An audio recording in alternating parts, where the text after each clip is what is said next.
Capítulo 22. Então Josué convocou as tribos de Ruben e Gade e a meia tribo de Manassés, e lhes disse: Vocês fizeram tudo que Moisés, servo do Senhor, mandou e obedeceram a todas as minhas ordens. Durante todo esse tempo e até hoje, não abandonaram seus irmãos das outras tribos e tiveram o cuidado de obedecer a tudo que o Senhor, seu Deus, ordenou.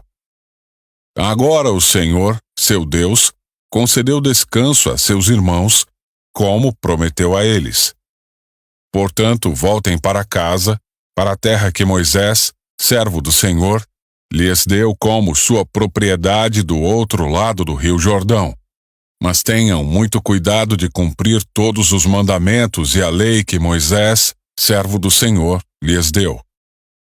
Amem o Senhor seu Deus, andem em todos os seus caminhos, obedeçam a seus mandamentos, apeguem-se a ele firmemente e sirvam-no de todo o coração e de toda a alma. Então Josué os abençoou e se despediu deles, e eles foram para casa. Moisés tinha dado o território de Bazã, a leste do rio Jordão, à meia tribo de Manassés. A outra metade da tribo, Josué deu terras a oeste do Jordão. Quando Josué se despediu deles e os abençoou, disse: Voltem para casa com toda a riqueza que tomaram de seus inimigos: grandes rebanhos, prata, ouro, bronze, ferro e muitas roupas. Repartam os despojos com seus parentes. Assim, os homens de Ruben e de Gade e da meia tribo de Manassés deixaram os outros israelitas em Siló, na terra de Canaã, e partiram para sua própria terra em Gileade, da qual haviam tomado posse de acordo com a ordem do Senhor, por meio de Moisés. Enquanto ainda estavam em Canaã, chegaram a um lugar chamado Gelilote, perto do rio Jordão. Ali os homens de Ruben e Gade e da meia tribo de Manassés pararam e construíram um altar grande e imponente. Os outros israelitas souberam que os membros das tribos de Ruben e Gade e da meia tribo de Manassés haviam construído um altar em Gelilote, nos limites da terra de Canaã, do lado oeste do Jordão. Por isso, toda a comunidade de Israel se reuniu em Siló e se preparou para guerrear contra eles. Antes, porém, enviaram à terra de Gileade uma delegação liderada por Finéias, filho do sacerdote Eleazar, para conversar com as tribos de Ruben e Gade e a meia tribo de Manassés. A delegação era formada por 10 líderes de Israel, um de cada uma das 10 tribos, e todos eles eram chefes de suas famílias dentro dos clãs de Israel. Quando chegaram à terra de Gileade, disseram as tribos de Ruben e Gade e a meia tribo de Manassés: Toda a comunidade do Senhor quer saber por que vocês foram tão infiéis ao Deus de Israel. Como puderam se afastar tanto do Senhor? Vocês construíram para si um altar, rebelando-se contra ele. Não bastou o pecado do incidente em Peor? Até hoje não estamos completamente purificados dele, mesmo depois que a praga feriu toda a comunidade do Senhor. E ainda assim vocês abandonam o Senhor. Se hoje vocês se rebelarem contra o Senhor, amanhã ele voltará sua ira contra toda a comunidade de Israel. Se a porção de terra que receberam como herança está impura, passem para o nosso lado, para a terra do Senhor, onde está o tabernáculo do Senhor, e tomem posse de um território entre nós. Mas não se rebelem contra o Senhor nem contra nós, construindo para si um altar que não seja o verdadeiro altar do Senhor, nosso Deus. Quando Acã, descendente de Zerá, foi infiel ao Senhor, roubando as coisas separadas para o Senhor, a ira divina não caiu sobre toda a comunidade de Israel? E Acã não foi o único que morreu por causa do seu pecado.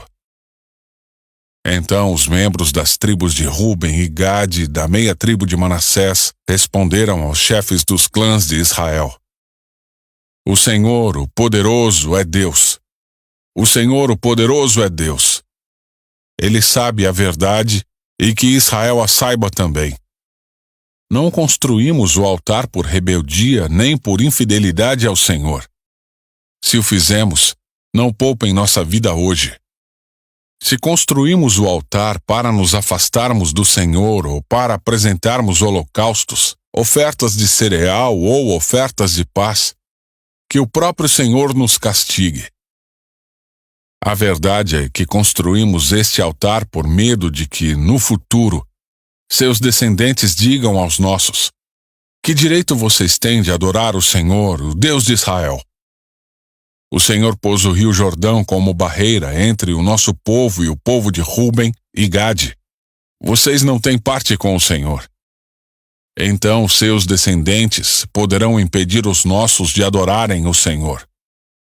Por isso resolvemos construir o altar, não para oferecer holocaustos ou sacrifícios, mas como testemunho. Ele lembrará aos nossos e os seus descendentes de que nós também temos o direito de servir ao Senhor em seu santuário com holocaustos, sacrifícios e ofertas de paz. Então seus descendentes não poderão dizer aos nossos: vocês não têm parte com o Senhor. Se disserem isso, nossos descendentes responderão: vejam esta réplica do altar do Senhor que nossos antepassados fizeram. Não é para holocaustos nem sacrifícios. É uma lembrança do relacionamento que vocês e nós temos com o Senhor. Longe de nós nos rebelarmos contra o Senhor, ou nos afastarmos dele, construindo nosso próprio altar para holocaustos, ofertas de cereal ou sacrifícios. Somente o altar do Senhor, nosso Deus, que está diante do seu tabernáculo, pode ser usado para esse fim. Quando o sacerdote Finéias e os líderes da comunidade, os chefes dos clãs de Israel, ouviram o que os membros das tribos de Ruben e Gade e da meia tribo de Manassés disseram, ficaram satisfeitos.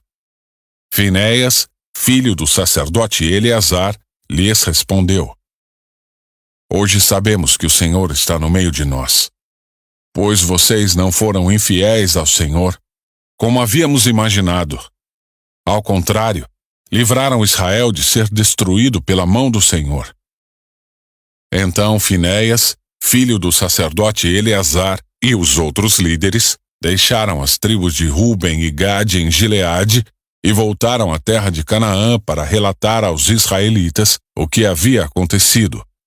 Todos os israelitas ficaram satisfeitos, louvaram a Deus e não falaram mais em guerrear contra Ruben e Gade. Os membros das tribos de Ruben e Gade chamaram o altar de testemunho, pois disseram: é um testemunho entre nós e eles de que o Senhor é, também, o nosso Deus.